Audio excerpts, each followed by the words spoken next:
hapon sa inyong lahat mga kapuso, kapamilya at mga kapatid na masugid naming listeners. Ito, nagbabalik ang pinakamagandang DJ sa balat ng lupa, DJ Piaya, mula sa 95.8 Station B, ang istasyong inyong maaasahan at matatakbuhan sa oras na inyong mga kalungkutan at kasiyahan. The biggest and the best. 95.8. Isa na namang kwento ang inyong kapupulutan ng aral ang handog namin sa inyo ngayong hapon. Isang babae ang napadala ng kanyang liham. Itago natin siya sa pangalang Ivy na taga Cagayan de Oro City at ito ang kanyang kwento. Dear Station B, ako si Ivy. Salamat at nabasa ninyo ang aking liham. Magandang hapon sa inyong lahat mga masugid na tagapakinig at sa mga artistang magbibigay buhay sa aking kwento. Tahimik ang lahat. Naririnig ko pa ang patak ng gripo at miyaw ng pusa. Ngunit sa kabilang dako, ang inang nag-aagaw buhay sa pagsilang ng isang munting anghel. Mrs., babae ang iyong anak. Isa na namang biyayang hatid sa amin ng puong may kapal ang dumating at pupunuin ko siya ng arog at pagmamahal gaya ng ginawa ko sa dalawa kong anak. Siguradong matutuwa nito ang aking asawa. Pahawak ng aking anak. Kay gandang bata, kutis niya ay parang isang mansanas na mamula-mula. Ano ang ipapangalan natin sa kanya? Naisip ko na kung ano ang ating ipapangalan. Mika! Mika ang ipapangalan natin sa kanya. Kay ganda ng naisip mong pangalan, Mrs. Singtamis ng ngiti ng kanyang mga labi. Pagkalipas ng 2 araw, umuwi na ang aking mga magulang kasama ang aming munting anghel na si Mika.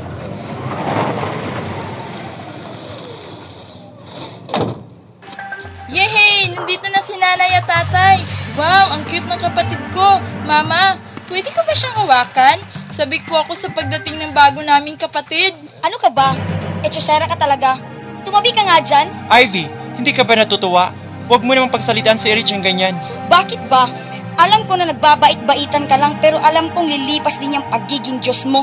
At darating na naman niyang pangangat din ng bituka mo sa alkohol. Puti kang bata ka. Wala kang respeto sa akin na ama mo. Ivy, Ricardo, tama na nga yan. Kararating pa lang natin. Yan ba ang isasalubong ninyo kay Mika? Baka hindi magustuhan ni Mika ang pamumuhay natin sa ginagawa ninyong dalawa. Ivy, papasok ka ba o hindi?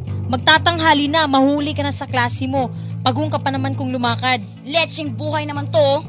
Wala naman ako makukuha sa mga lapis at papel na yan. Gastos lang yan. Anak-anak pa. Akala mo kung sinong mayaman. Ang haligi ng tahanan naman ay alcoholic. Hahay. Anong sabi mo, Ivy? Wala po. Sige na, maliligo na ako. At papasok na ako sa sinasabi niyong paaralan na siyang magbibigay sa akin ng magandang kinabukasan. Mabuti naman at naisip mo pang magandang kinabukasan. Makalipas ang ilang buwan. Ricardo, wala ka bang napupuna sa ating anak? Sino? Si Ivy? Alam mo naman na utak hangin niyang si Ivy. Nanay! Tatay! Si Mika! Naku, Ricardo, ang anak mo! Sa ngayon, Mrs., hindi ko pa masasabi ang tunay na sakit ng anak nyo. Kaya marapat lang na ipasitiskan natin siya dahil may nakita kaming mali sa kanyang mata at may maliit na bukol sa kanyang utak. Ha? Dok? Magkano po ba yung CT scan? Wala pa kasi kaming pera, Dok. Ang pagbabanat buto ng asawa ko'y kulang pa sa gastusin namin sa araw-araw. Isang kahig, isang tuka lang kami, Dok. Mrs., maaari kayong humingi ng tulong sa iba't ibang ahensya ng gobyerno at tutulungan ko naman kayo sa abot ng aking makakaya.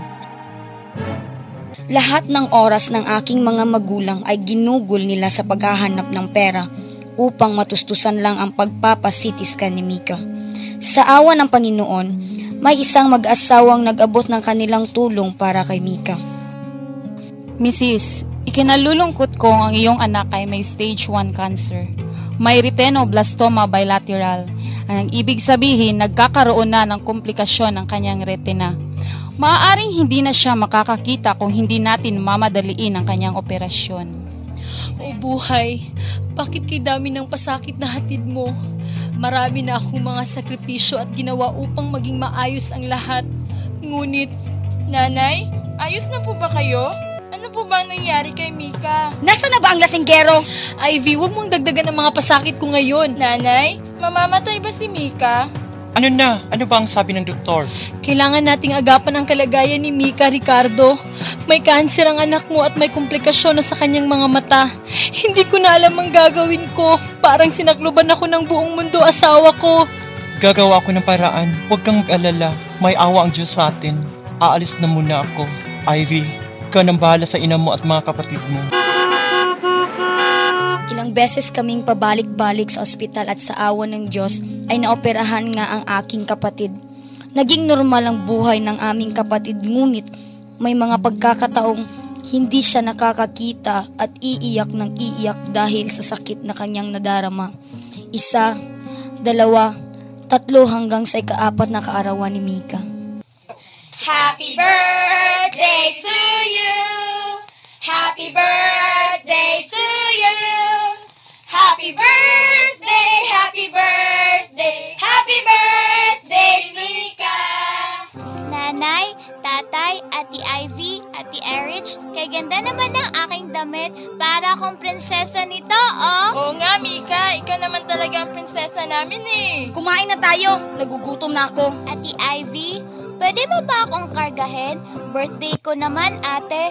Ikaw kasi paborito ko eh. Ewan ko ba sa'yo, Mika? Ang dami mong arte. Halika, Mika. Ako ang kakarga sa'yo. Diba, prinsesa ka namin? Pagod lang si Ate Ivy at gutom. Pasensya na po, Ate Ivy. Alam nyo, na naginip ako kagabi. Nandun daw ako sa isang lugar na masaya ang lahat. Halos puti ang damit ng mga tao doon. Maraming pagkain. Sabi ko pa nga sa tao kung pwede ko kayong bigyan ng pagkain kasi wala tayong mga ganong pagkain. Tatay, ano po ba yon? Parang langit yun. Diba, Nay? Tay? Oo, Mika. Ang langit ay isang paraiso na puro masasayang bagay lang ang nandoon, anak. Nandun din na ang Diyos. Emote agad? Kakain ba tayo o hindi? Siya, kakain na tayo. Mahal ka namin, Mika. Nay, ang sakit ng ulo ko. Parang nahihilo ako. Anak, matulog ka na lang muna. Bukas ay mawawala na yan.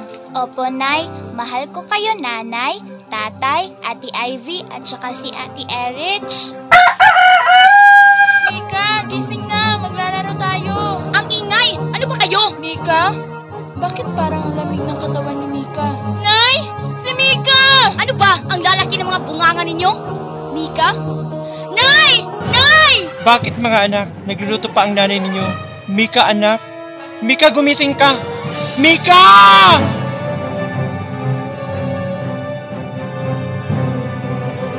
Ikinalulungkot ko, Mrs. Patay na ang inyong anak. Hindi! Hindi ito maaari! Ricardo, hindi! Dok, huwag kang magbiro ng ganyan. Sabihin mo hindi totoo yan, Dok. Dok, gawin niyo naman ang pwede ninyong magawa. Ikinalulungkot ko. Ginawa na namin ang lahat, Mister. Oh, Diyos ko. Patawad. Hindi ko man lang naibigay at naipakita kay Mika ang pagmamahal na hinahangad niya. Panginoon, huwag mong kunin si Mika. Pangako kong magbabago na ako. Ate Ivy, sabi po ng doktor, wala na daw si Mika. Ate, patay na si Mika.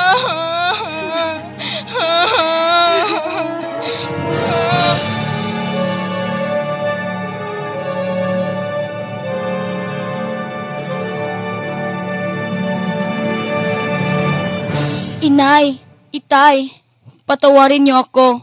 Naging masama akong anak at kapatid. Anak, salamat. Alam ko na masaya ni si Mika sa langit.